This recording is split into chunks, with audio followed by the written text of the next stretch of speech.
Bonjour à tous et bienvenue dans le podcast Objectif Client. Je suis Agathe Curis, consultante chez Anomia, le cabinet de conseil exclusivement dédié aux avocats. Au cours de nos différentes missions, nous avons constaté que les avocats gagneraient à davantage connaître leurs clients et leurs attentes. C'est pourquoi nous avons créé ce podcast Objectif Client. Aujourd'hui, j'ai le plaisir d'interroger Raphaël Zandowski, VP Legal chez Miro, la licorne française dédiée aux photographes. Bonne écoute à tous. Bonjour Raphaël, merci beaucoup d'être venu jusqu'à nous aujourd'hui et d'avoir accepté mon invitation de participer à ce podcast. Alors Raphaël, tu es VP Legal chez Miro. Est-ce que déjà tu peux nous expliquer un petit peu ce que c'est Miro, pour ceux qui ne connaîtraient pas? Bien sûr, écoutez, bonjour Agathe, bonjour à tous, merci beaucoup de me recevoir aujourd'hui. Ravi de participer à ce podcast. Donc moi je suis effectivement le VP légal de Miro. Je suis arrivé il n'y a pas si longtemps, je suis arrivé il y a un peu plus d'un mois.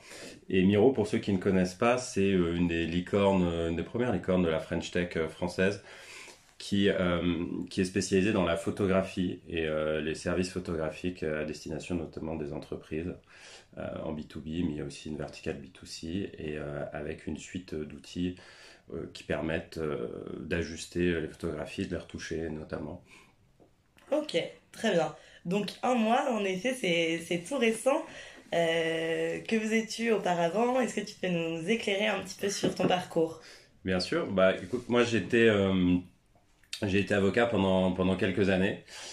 J'étais dans des grands cabinets d'avocats d'affaires parisiens en corporate, M&A, private equity, droit boursier, etc. Donc, il fallait dire droit des affaires au sens large. Okay. J'étais chez Descartes et ensuite je suis passé chez Baker McKenzie. Donc, j'ai fait ça pendant un certain temps, où j'ai été formé à un certain nombre de choses très intéressantes côté avocat. Et ensuite, j'ai eu l'opportunité de passer côté entreprise et pendant un peu plus de 2 ans et demi, j'ai été le directeur juridique d'une société qui s'appelle Claranova, qui est cotée sur Euronext à Paris, qui est la holding d'un groupe technologique français qui a des activités internationales, notamment dans le software et le mobile to print. Donc j'ai géré toutes les affaires juridiques de la holding pendant un peu plus de 2 ans. Et je viens du coup de changer pour une nouvelle aventure en entreprise chez Miro depuis un peu plus d'un mois maintenant. Très bien. Donc ce switch, je dirais, entre avocat et directeur juridique, juriste d'entreprise, il s'est opéré il y a 3 ans du coup à peu près, 2 ans et demi, 3 ans. Ouais, 3 ans je dirais, ouais. Qu'est-ce qui a motivé ton choix? Qu'est-ce qui a suscité ta curiosité dans le monde de l'entreprise? Écoute, je te dis, alors moi j'ai eu de la chance, c'était avant tout une opportunité parce que la société qui m'a proposé le job Claranova de directeur juridique, en fait c'était mon plus gros client à l'époque, c'est ce qui arrive souvent et du coup okay. je bossais beaucoup pour eux et n'avais pas encore internalisé de fonction juridique, mes activités se développaient de plus en plus et du coup l'ancien CFO de l'époque avait un vrai besoin.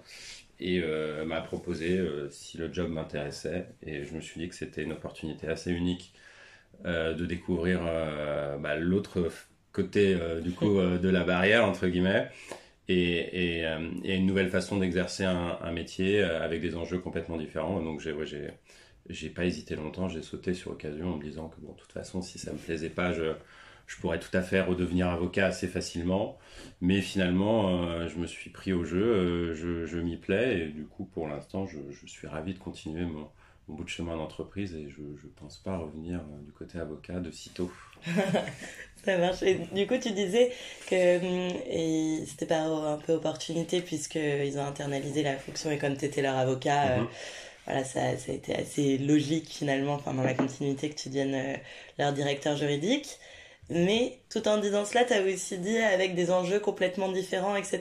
Donc en fait, est-ce que toi au départ, tu pensais que finalement tu allais faire la même chose mais de l'intérieur et tu as eu des surprises? Ou est-ce que tu te rendais bien compte que ça allait être très différent et tu avais des appréhensions? Enfin, est-ce que tu peux nous éclairer un peu plus sur ce changement? Bien sûr, ouais, alors c'est vrai que quand on n'a jamais vécu ça, on se dit toujours, finalement... Qu'est-ce qui peut être... je m'attendais pas à ce que ce soit si différent que ce que j'avais l'habitude de faire quand j'étais avocat, c'est-à-dire apporter un conseil juridique assez précis finalement à mon client. Mais c'est vrai que j'ai réalisé que c'était pas du tout ça et que le métier était complètement différent en fait, parce que quand on est en entreprise, en fait, on doit avoir une vision beaucoup plus business et opérationnelle que ce qu'on peut avoir quand on est avocat. Et c'est pas forcément voulu d'ailleurs, mais c'est juste que quand on est côté avocat, on voit pas forcément la face cachée des choses. Alors que quand on est en entreprise, là, on découvre un monde qu'on qu'on ne soupçonnait pas en fait quand on était du côté avocat. Et du coup, c'est des enjeux complètement différents. Du coup, pour prendre un exemple plus concret, euh, faire une recherche juridique sur un point précis qui nous est demandé par la direction, c'est quelque chose qu'on faisait quand on était avocat aussi. Mais quand on est avocat, souvent on s'arrêtait à la réponse, bon bah le risque potentiel c'est ça. Mais quand on est en entreprise, c'est pas du tout ce qui est attendu. Ce qui est attendu, c'est d'avoir une véritable vision business et de pouvoir répondre vraiment à quel est le risque, le véritable risque, je dirais le risque net de l'enjeu, et de se dire ok, il y a peut-être un risque juridique théorique, mais en fait, est-ce que ce risque juridique théorique il va réellement nous arriver? Est-ce qu'on peut y aller quand même? Qu'est-ce qu'on risque réellement? Et en fait, c'est une vision qu'on n'a pas du tout quand on est avocat. Et aussi d'autant plus, je dirais que en fait, du coup, on s'amuse enfin, on s'amuse. On est formé à faire des réponses extrêmement longues, précises, juridiquement, avec des recherches extrêmement poussées. Et quand on est avocat, on est toujours content, on se dit ok, on a abordé tous les risques potentiels dans la réponse, c'est clair, etc. Mais à la fin, en fait, en entreprise, la plupart du temps, le dirigeant, ce qu'il veut voir, c'est un email de 3 lignes qui lui donne sa réponse, et c'est pas l'analyse juridique qu'il y a derrière. Donc il faut aussi s'adapter à ça. Ouais. Ouais, il y a peut-être un besoin d'être un peu plus pragmatique, je dirais, quand on est en entreprise et de trouver des solutions opérationnelles, quoi. Ouais, tout à fait. Ouais. Ok, très bien. Et justement, est-ce que maintenant que tu as vu un petit peu les deux côtés, comme tu disais, de la barrière, est-ce que tu penses que ça te rend plus dur peut-être que d'autres directeurs juridiques qui n'auraient été que du côté entreprise vis-à-vis des avocats avec lesquels tu travailles? Puis on va creuser de toute façon ta relation avec ces avocats. Bien sûr. Ouais. Mais est-ce que tu penses que... Voilà, ouais, c'est dur, je sais pas, parce que je sais pas si effectivement des gens qui ont jamais eu ce côté avocat avant l'entreprise, peut-être qu'eux, ils sont peut-être, je dirais, encore moins sensibles du coup à ce que pourrait être le travail de l'avocat, enfin, et comprendre d'où vient en fait le raisonnement de l'avocat. Mais ce qui est sûr, c'est que oui, ayant vu les deux côtés, maintenant côté entreprise, je sais ce qui me convient et ce qui ne me convient pas quand un avocat me rend un travail. Et du coup, je suis certainement oui assez exigeant, parce que entre guillemets, je sais que potentiellement, enfin évidemment dans mes domaines de spécialisation, le travail qu'il a rendu, j'aurais pu le rendre aussi. Mais ce qui m'intéresse côté entreprise maintenant, c'est d'aller un peu plus loin que ce qu'on pouvait faire usuellement quand on était avocat. Ouais. Mm, mm. Et sur ce point, ah bah mince, j'ai perdu ma question. Il n'y a pas de souci. Sur les avocats à qui tu demandes des notes, etc. Est-ce que tu t'arrives à savoir, grosso modo, ce qui manque dans la formation des avocats, justement, pour qu'ils s'adaptent au mieux aux enjeux de leurs clients? Est-ce que, pour toi, en fait, c'est juste une question de... Lorsqu'on est avocat, de toute façon, on n'est pas dans l'entreprise, donc il y a un peu la face cachée de l'entreprise qu'on ne voit pas, mais c'est normal, et finalement, on ne peut pas la voir? Ou est-ce que tu penses qu'il y aurait des moyens, quand même, d'être un peu plus au courant du business, des enjeux, etc., des entreprises avec lesquelles on bosse lorsqu'on est avocat? Bah, c'est vrai que c'est assez délicat, parce que quand on est, du coup, on n'a pas du tout, quand on est avocat, cette formation à ce que pourrait être le business et le côté orienté business d'une entreprise. Alors évidemment, déjà, on l'a pas en école d'avocat. Je dirais que c'est un peu une catastrophe en général, cette formation. Et ensuite, quand on a de la chance et qu'on tombe et qu'on commence notre collaboration et qu'on commence à travailler, si on a la chance d'avoir des associés qui, eux, avec le temps, ont été sensibilisés à ça, ils peuvent vous sensibiliser. Mais c'est vrai que la plupart du temps, l'avocat est quand même assez centré sur son activité, et c'est pas forcément de sa faute, mais n'a pas forcément le temps et surtout la vision, la visibilité pour pouvoir vraiment rentrer dans les enjeux de l'entreprise qu'il conseille, et du coup pouvoir apporter le conseil le plus optimal possible pour l'avocat.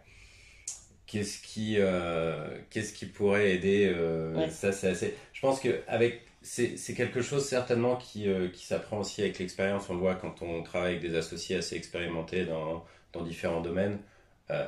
C'est des gens qui sont reconnus dans leur métier, c'est des gens qui conseillent à beaucoup d'entreprises et de dirigeants.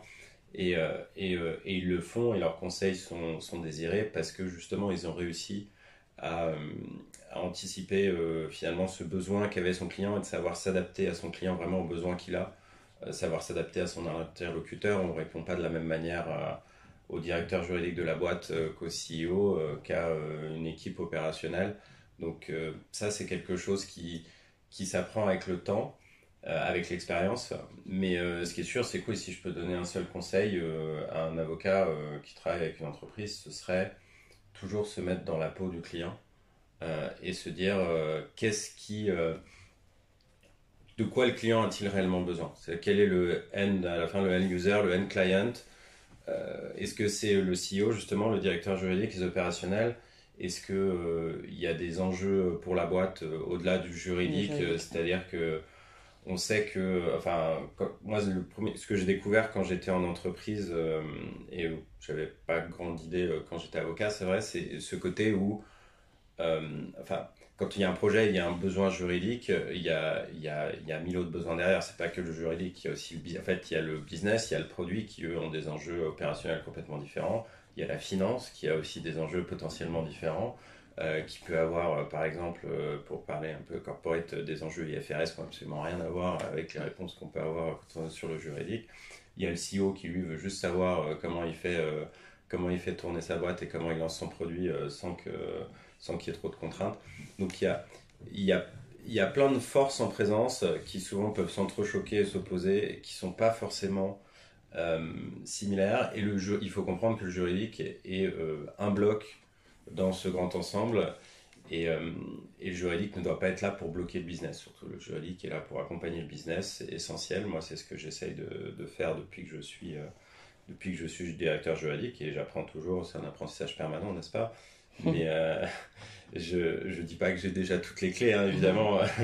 Mais en tout cas, ce à quoi j'essaye de m'attacher, c'est vraiment de me dire que il faut que je réponde au business, il faut que je sois un accompagnateur pour le business dans ma boîte et surtout pas un bloqueur. Donc vraiment, toujours être dans un esprit de solution et pas juste de problème. Il y a des enjeux juridiques, certes, mais on va toujours trouver une solution. Et si on se contente de lister les problèmes juridiques qu'il peut y avoir sans offrir une solution au client, ça, je pense que c'est la pire chose qu'on puisse faire. Ça me plaît beaucoup ce que tu dis parce que c'est ce qu'on essaie pas mal d'expliquer et d'apprendre aux avocats qu'on accompagne. En fait, ce côté où le juridique en entreprise, ça va être un moyen, mais qui est complété par plein d'autres, en effet, par plein d'autres aspects et qui est là pour servir l'objectif global de l'entreprise, qui n'est pas un objectif juridique, quoi, qui est un objectif business.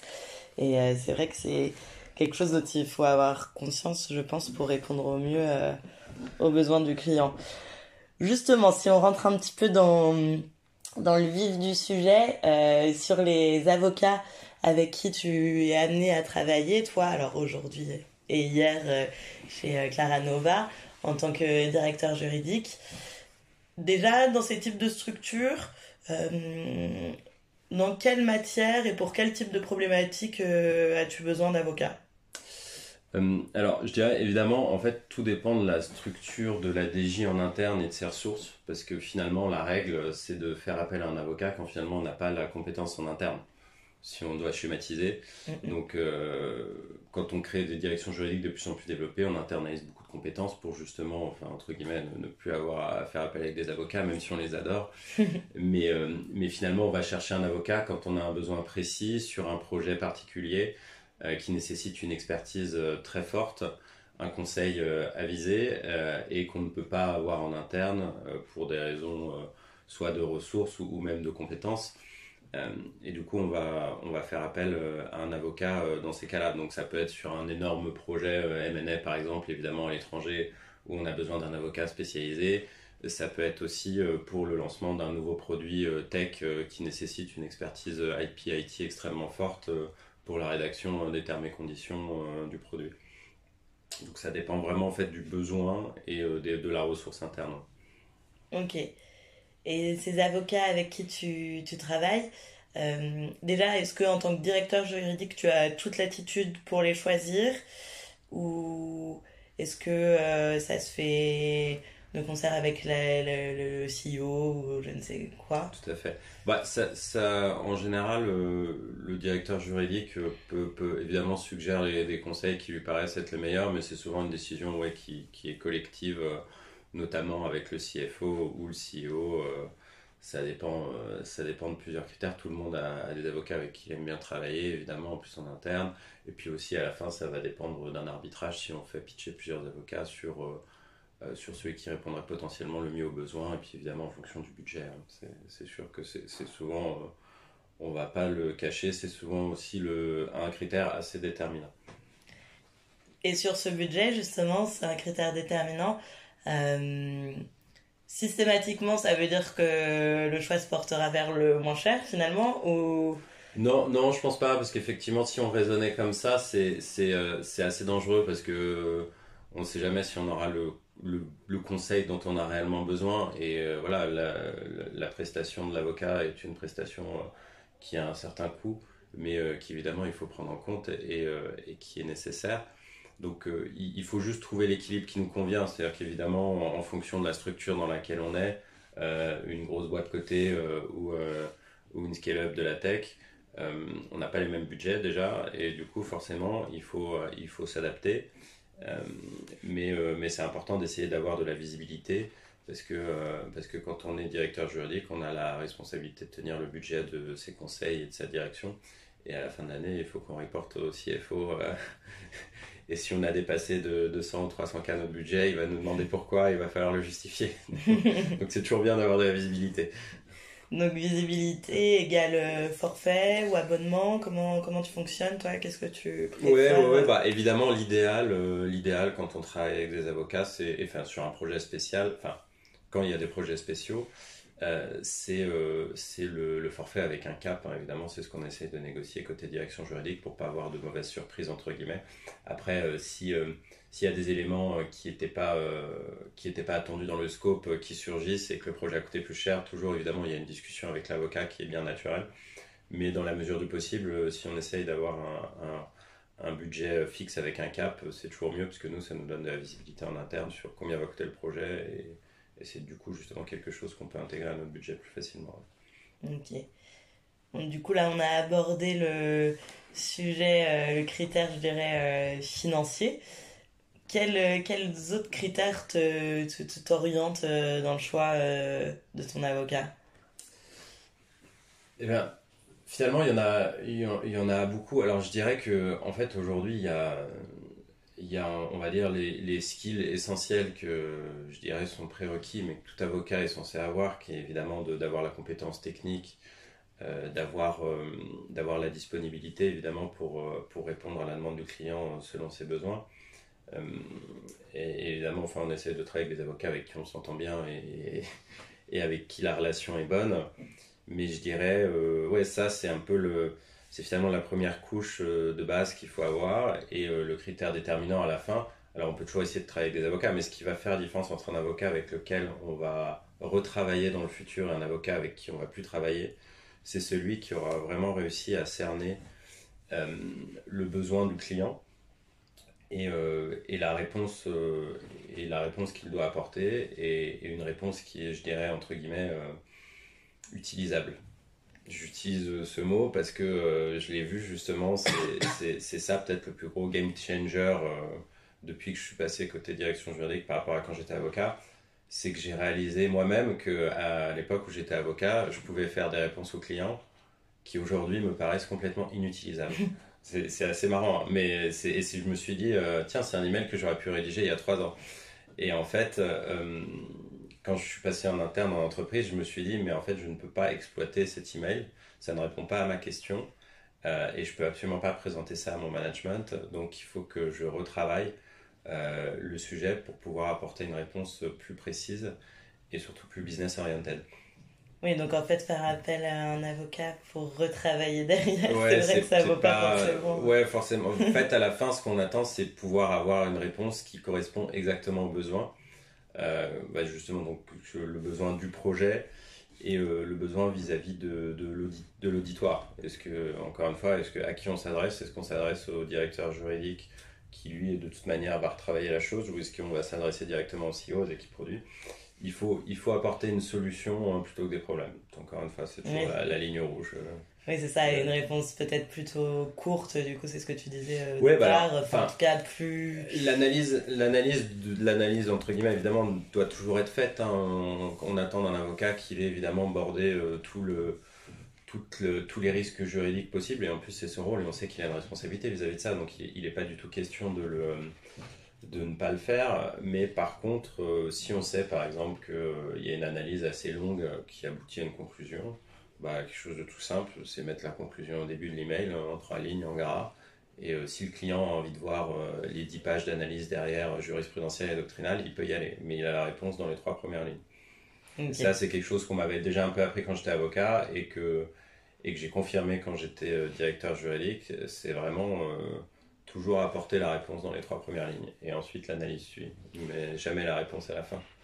Et ça, c'est une info que tu arrives à avoir lorsque tu t'apprêtes à travailler avec un avocat. Tu arrives vite à jauger un petit peu le fait que cet avocat va être assez C'est, bah, business oriented, comme tu disais. c'est toujours, évidemment, ça se fait au fur et à mesure, c'est sur les premiers échanges de call, d'email, où effectivement on comprend si la personne va pouvoir répondre d'une manière pertinente aux besoins qu'on peut avoir, mais évidemment, enfin, on a besoin toujours de travailler un peu et de test crash pour voir si vraiment ça marche ou pas. Et après, c'est là où on voit si ça répond pas. Donc, il faut toujours laisser sa chance à un nouveau conseil quand on décide de le prendre.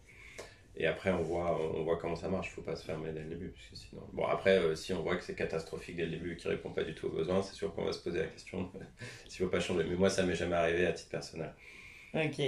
Et sur tes relations avec les avocats, une fois que tu travailles avec eux, qu'est-ce que tu attends comme type de communication, comme type de relation, en termes de fréquence, de transparence, peut-être de ton aussi, je sais pas. Enfin, Ouais, il n'y a pas de, honnêtement, il n'y a pas de, moi je m'attends à ce qu'il soit surtout disponible quand on a besoin de lui. C'est un bon équilibre à trouver. J'ai pas besoin d'un avocat qui essaie toujours de pousser pour, entre guillemets, travailler avec moi. De toute façon, si je lui fais confiance, je vais l'appeler quoi qu'il arrive quand j'aurai un besoin. Si je l'appelle pas, c'est que j'ai pas ce besoin-là.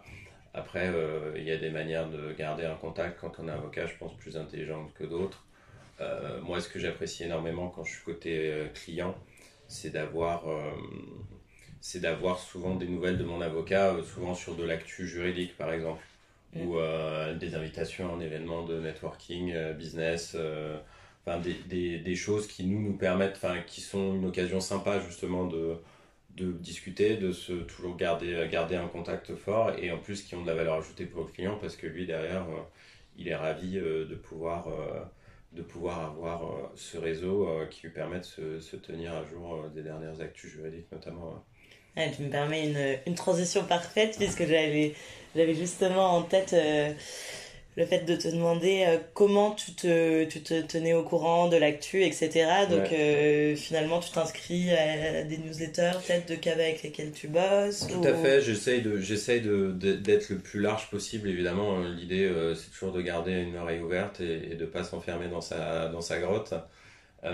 Du coup, ça peut être évidemment des newsletters de cabinets avec qui j'ai l'habitude de travailler. Ça peut être évidemment les newsletters de bases de données auxquelles on s'est inscrit qui font ça très bien aussi.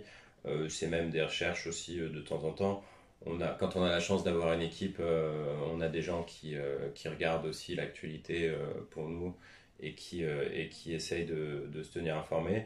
Il y a aussi les réseaux professionnels, bien entendu. Donc, quand on est juriste dans la tech aujourd'hui, à Paris, il y a un réseau qui est très bien qui s'appelle le Fleet, où il y a énormément, peut-être tous les juristes de la tech sur la place, je pense, et on est de plus en plus nombreux, qui est très intéressant parce qu'il y a plein de conseils, d'échanges, d'actu, il y a des formations qui sont organisées.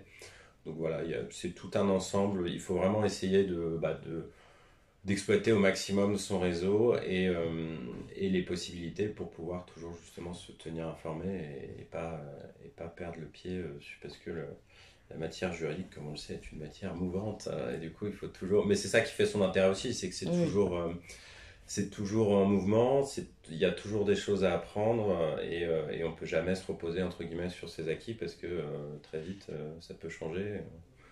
On n'aura pas forcément la bonne solution 6 mois plus tard.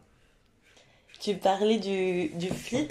Euh, donc tu disais qu'il y avait pas mal de conseils, d'échanges, etc. Et notamment également des formations. Mhm. Ces formations, elles sont données par des avocats, par Ouais, exemple? tout à fait. Ouais, c'est souvent des avocats qui ont des connaissances du réseau, des fondateurs, ou je sais pas s'ils se proposent aussi, mais en tout cas qui font des formations très intéressantes sur des sujets concrets et qui peuvent intéresser beaucoup de gens dans le réseau. Et du coup, c'est complètement gratuit et c'est extrêmement intéressant forcément parce que ça apporte souvent des réponses à des questions que se posent les directions juridiques au quotidien. Ok. Et on s'est pas mal intéressé à tes critères finalement lorsque tu commençais à bosser avec un avocat, Ouais. etc. Euh, on a moins creusé la question de, dès le départ, comment tu vas choisir ton avocat avant justement de rentrer finalement en contact avec lui vraiment. Et, Ouais. est-ce que bah, justement, par exemple via le FLIT, des choses comme ça, tu obtiens des recommandations et voilà. Est-ce que c'est des anciens confrères, Mhm. consoeurs, voilà. Comment tu vas les choisir? Est-ce que les avocats viennent à toi? Comment ça fonctionne? Ouais, bah, il y a les deux. Alors, effectivement, quand on est de ce côté-là de la barrière, en général, c'est vrai avec les années d'expérience, on se construit un réseau. C'est évidemment souvent un réseau qui commence par les anciens confrères consoeurs, mais aussi d'autres confrères consoeurs qu'on avait dans notre cabinet, qu'on connaissait, des gens avec qui on a travaillé au fur et à mesure du temps, soit par hasard, soit parce que ça avait été choisi. Mais du coup, il y a quand même un réseau qui se crée avec l'expérience qui fait que sur tel ou tel sujet, en général, on sait qu'on a un panel de personnes qu'on peut appeler euh, et qui peuvent répondre à la problématique. Alors, c'est aussi évidemment souvent des recommandations d'autres directeurs juridiques qui peuvent avoir aussi qui ont déjà rencontré ce genre de problématiques. Donc, ça peut être effectivement via ce réseau ou ailleurs, même des connaissances et réseaux personnels. Donc il y a tout un nombre de choses. Et effectivement, je dirais, ultimement, si on n'a vraiment aucun contact et pas de réseau, bah, c'est là où on va chercher un avocat un peu out of the blue, aller essayer de pêcher en fonction du sujet, du besoin et des compétences. Donc ça m'est déjà arrivé, oui, d'aller contacter des avocats que je connaissais absolument pas. Et tu les cherches Parce sur que je les Google, cherche, tu ouais, les... sur des bases. Bah, en général, quand on est avocat, les choses auxquelles on fait attention, c'est les classements d'avocats, hein, Ok. avec les fameux Legal 500, Chambers, il y a le classement des décideurs juridiques en France Ok, aussi. donc Enfin, ça c'est un de tes il critères y en a un de paquet. choix. Ça peut être un critère. Ça peut être un critère, ouais. C'est vrai que typiquement sur un sujet compliance que j'ai eu à un moment, j'avais aucune idée de qui aller voir et j'avais personne dans mon réseau que je connaissais qui répondait à ce besoin et du coup je suis allé voir les classements et je suis allé voir un peu ce que disaient les classements et les leaders un peu dans le domaine et donc j'ai tâtonné comme ça, j'ai passé 2 3 appels et puis j'ai sélectionné l'avocat qui me paraissait avec qui j'avais le meilleur fit, ouais. Et dans ces classements, ce sont plutôt des gros cabinets ou taille moyenne. Enfin, il n'y a Ouais, pas ça d'indépendants, dépend. quoi. Ouais, si, bah, c'est vrai que ça dépend du projet, mais quand c'est des gros projets, on va plutôt essayer. Et puis ça dépend de la structure dans laquelle on est. Quand c'est des gros projets et qu'on a la chance de travailler dans une grosse structure qui a des moyens, on peut plus facilement s'orienter vers des gros cabinets, ce qui était par exemple mon cas chez Claranova. Mm, Maintenant que je suis chez Miro, où forcément c'est pas du tout les mêmes moyens qui vont être alloués, euh, je fais beaucoup plus attention à ma sélection et je sais justement que les gros cabinets vont certainement être avec des tarifs assez élevés et justement maintenant je vais beaucoup plus justement essayer d'aller chercher des conseils plutôt indépendants qui ont monté leur structure, qui vont être beaucoup plus agiles et flexibles que ne le sont les grosses structures. Ouais. Donc ça dépend en fait, je dirais, de, le, de l'étape et du niveau d'évolution et de maturité de l'entreprise dans laquelle on est. Et en fonction de la maturité de l'entreprise et des besoins et des budgets qu'on peut avoir, on va s'orienter plutôt vers des conseils indépendants ou plutôt vers des grosses structures. Ouais. Et tu disais des conseils indépendants qui sont plus agiles et flexibles. T'entends quoi exactement par ça? C'est intéressant comme terme. C'est vrai que c'est assez un des écueils permanents de travailler avec des gros cabinets d'avocats, c'est que ce sont des grosses machines du coup qui traitent énormément de dossiers avec des associés qui ont plus ou moins le temps de les traiter. Et c'est là où on trouve les gens, parce qu'il y a des associés qui arrivent à se rendre très disponibles pour les clients, et des associés qui disparaissent dans un dossier et qui donnent tout à leur collaborateur. Et côté client, ça peut être assez mal vu. Et j'ai déjà vu par le passé des associés qui en fait disparaissent complètement du dossier, ce qui fait un peu peur quand on est côté client. Alors qu'on sait que finalement, dans des plus petites structures, l'avocat va certainement faire, parce que justement il essaye de développer sa structure, il essaye de faire attention, il essaye de développer son réseau, il va certainement accorder une beaucoup plus grande attention aux clients et être beaucoup plus présent pour pouvoir lui offrir des services et évidemment ce sera certainement en plus avec en général des taux horaires moins élevés que dans les grosses structures, donc beaucoup plus accessible d'avoir plus d'heures de partenaires dans un projet que dans des grosses structures où les partenaires peuvent monter à des tarifs souvent prohibitifs. Ok, bon, donc c'est tout bénef finalement. Ouais, voilà, tout à fait, ouais. Ça marche. Et est-ce que tu as des avocats qui viennent à toi parfois?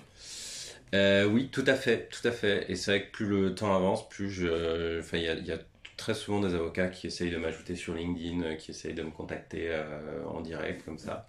Donc c'est évidemment apprécié. Après, moi, en toute sincérité, c'est vrai qu'une fois qu'on a son réseau et qu'on enfin, on est très occupé, c'est assez rare que je réponde aux sollicitations en direct d'avocats que je connais pas parce que j'en ai pas le besoin direct donc et j'ai déjà un réseau mais ça veut pas dire que c'est pas apprécié et que bah, si en fait le contexte fait que et j'ai un besoin bah je me dirais tiens il y a un tel qui m'a contacté qui fait ça ça peut bah je vais aller voir je vais aller discuter avec lui voir s'il peut répondre à mon besoin donc je dirais que quand on est côté avocat, faut pas hésiter à essayer de faire ce genre de démarche. Après, ouais, en général, ce qui marche le mieux pour moi, ça reste quand même enfin, soit un contact direct parce qu'on s'est croisé à un événement social, de networking, etc.